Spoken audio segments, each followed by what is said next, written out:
नमस्कार दोस्तों। आज की कहानी यूपी से है। यूपी की राजधानी लखनऊ से है। यूपी की राजधानी लखनऊ में एक जगह पड़ता है, एक एरिया पड़ता है चिनहट।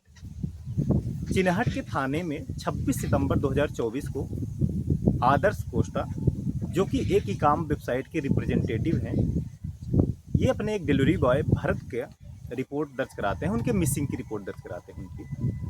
ये डिलीवरी बॉय सुबह तो निकला सामान लेकर के, जो भी कस्टमर थे उनका सामान लेकर के सुबह निकला, बट ये शाम तक वापस नहीं आया। क्योंकि इसमें ये रहता है कि सुबह आप निकलिए, जो कि डिलीवरी का सामान होता है, जैसे ई काम वेबसाइट हो गई, फ्लिपकार्ट हो गया, अमेजोन हो गया, बहुत लोग कस्टमर ऑनलाइन ऑर्डर करते हैं। ये सामान कैश ऑन डिलीवरी पे भी होता है, मतलब सामान देने के बाद आप पैसा दीजिए। कुछ सामान होता है प्रीपेड, मतलब ऑलरेडी पे करके तब सामान देना रहता है। तो वो चीज़ें अलग अलग हैं। तो ये सामान को पहुंचाने का जो काम किया जाता है, इसको डिलीवरी बॉय बोलते हैं। ये ई काम वेबसाइट की होती है। अलग अलग डिलीवरी बॉय होते हैं। कुछ लोग खाना पहुंचाने वाले होते हैं, तो डिलीवरी बॉय अलग हैं। कुछ लोग पिज्ज़ा के डिलीवरी बॉय हैं, कुछ लोग सामान के हैं। तो ऐसे ऐसे अलग अलग यहाँ पे जॉब है, लेकिन लगभग जॉब डिलीवरी बॉय रेंज वही बोला जाता है एक तरीके से। तो शाम को क्या रहता है, जैसे सामान आप कोई भी सामान ऑर्डर करें, जो भी बैलेंस बचेगा शाम को आपको ऑफिस पहुंच करके रिपोर्ट करना रहता है। अब ये आदर्श कोस्टा बताते हैं कि ये डिलीवरी बॉय सुबह तो निकला सामान लेकर के, सामान भी लगभग डिलीवर हो गया, कुछ सामान मान लीजिए बाकी है, अभी डिलीवर नहीं हो पाया। लेकिन एक जो डिलीवरी बॉय है, इसका फ़ोन स्विच ऑफ आ रहा है और कोई भी इससे कांटेक्ट नहीं हो पा रहा है, कई बार ट्राई करने के बाद भी। तब ये रिपोर्ट दर्ज कराते हैं। और जब ये रिपोर्ट दर्ज हो जाती है, तो चिनाहट थाने की जो पुलिस है वो हरकत में आ जाती है।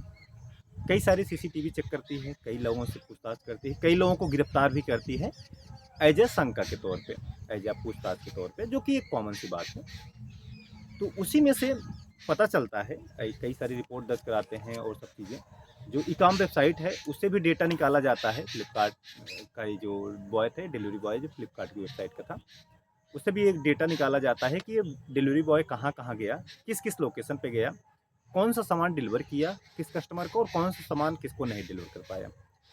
और मोबाइल की लोकेशन वगैरह भी चेक की जाती है। तो उसी के शक पे बिना पे एक लोग को पकड़ते हैं लोग। हालांकि कई लोगों को पकड़ते हैं, लेकिन एक लोग पे ज़्यादा इनको शक होता है, आकाश शर्मा। आकाश शर्मा क्या है, जब डिलीवरी बॉय इनके पास सामान लेके जाता है, जाने का तो फुटेज है, मतलब आसपास का एक सीसीटीवी चेक किया जाता है, तो जाने का तो फुटेज है वहाँ पे कि हाँ डिलीवरी बॉय वहाँ गया है, लेकिन वापस आने का कोई भी फुटेज नहीं है आकाश शर्मा के पास जब ये डिलीवरी बॉय गया था। थोड़ी सी सख्ती से पुलिस की थोड़ी सख्ती से पूछताछ करने के बाद पता चलता है आकाश शर्मा अपने दोस्त गजेंद्र, एक गजेंद्र करके हैं, गजेंद्र गजानंद करके हैं, उनके साथ मिल करके ये लोग 2 मोबाइल ऑर्डर करते हैं। आकाश शर्मा और गजेंद्र के बारे में आपको बता दें कि ये लोग कारपेंटरी का काम करते हैं चिनाहट में। ये लोग 2 मोबाइल ऑर्डर करते हैं, वीवो V40 और एक गूगल पिक्सल करके। दोनों का जो रेट है लगभग 90,000 करीब बनता है, दोनों का जो पैसा बनता है लगभग 90,000 रुपये बनता है। जब डिलीवरी बॉय इनके पास पहुंचता है तो इन लोगों को पैसा देख करके लालच आ जाता है, और बड़ी ही शातिरता से, बहुत ही चालाकी से ये लोग डिलीवरी बॉय को अंदर ले जाते हैं, पानी वगैरह पिलाने के तौर पे कि भाई आप प्यासे होंगे, चलिए आपको हम पानी वगैरह पिला दें, फिर आपको जो भी सामान है हमको दे दीजिएगा। जब अंदर बड़ी चालाकी से लोग ले जाते हैं, फिर वहीं पे पड़े एक चार्जर से इस डिलीवरी बॉय का गला घोट करके हत्या कर देते हैं। जो कि ये पुलिस ने बताया, जो कि यहाँ पे डीएसपी जो हमारे डीएसपी लखनऊ हैं शशांक सिंह जी, इन्होंने ये सारी चीज़ें बताया है अपनी एक मीडिया रिपोर्ट के दौरान।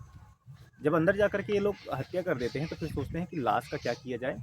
तो बड़ी चालाकी से लोग सामान भी डिलीवर करने की कोशिश करते हैं, हालांकि कुछ सामान डिलीवर भी कर देते हैं लोग, लेकिन कुछ सामान नहीं डिलीवर कर पाते। अब क्या करते हैं कि ये डिलीवरी बॉय का जो बैग होता है, डिलीवरी का जो बैग होता है वो काफ़ी बड़ा होता है, उसी में उस डिलीवरी बॉय की लाश को भर करके, जो भरत हैं उनकी लाश को भर करके ये लोग इंदिरा कैनाल, जो कि लखनऊ की एक प्रसिद्ध कैनाल है, नहर है, उसमें ये लोग फेंक देते हैं। और फेंक करके ये लोग निश्चिंत होकर अपना जीवन जो भी है रहते हैं। हालांकि पुलिस ने अभी इन लोगों को पकड़ा है। और हाँ, ये लोग जो बैग भरते हैं, एक गाड़ी से भी ले जाते हैं, ऐसा नहीं कि बाइक से ले जाते हैं लाश को। एक वैगनार गाड़ी में भरते हैं, पहले लाश को बैग में भरते हैं, फिर वैगनार गाड़ी में भरते हैं, भर करके ये लोग इंदिरा कैनाल में फेंक देते हैं। ये सारी चीज़ें डीएसपी लखनऊ जो शशांक सिंह जी हैं उन्होंने बताया है अपनी रिपोर्ट, मीडिया रिपोर्ट के दौरान। तो ये था कुछ कहानी कि कैसे लोग लालची हो जाते हैं एक छोटी सी चीज़ के लिए। हालांकि कोई 80,000 या 90,000 कोई बहुत बड़ा अमाउंट नहीं होता, लेकिन ये लोग किसी का जीवन समाप्त कर देते हैं। अब किसी कोई भी परिवार, हो सकता है वो बच्चा जो भी डिलीवरी बॉय का जो भी रहा होगा, लगभग 30 साल इनकी उम्र थी, अब उनकी माँ और उनकी बीवी, उनका एक भाई भी है, ये सब बहुत परेशान हैं कि भाई एटलीस्ट मेरी लाश, मेरे भाई की लाश को रिकवर करके दे दिया जाए। तो ये थी कुछ कहानियाँ। बाकी ऐसी ही खूबसूरत कहानी सुनने के लिए, ऐसी क्राइम की कहानी सुनने के लिए हमारे चैनल को जरूर लाइक शेयर और सब्सक्राइब करें। तो मिलते हैं दूसरे वीडियो में, तब तक के लिए विदा लेता हूँ। धन्यवाद दोस्तों।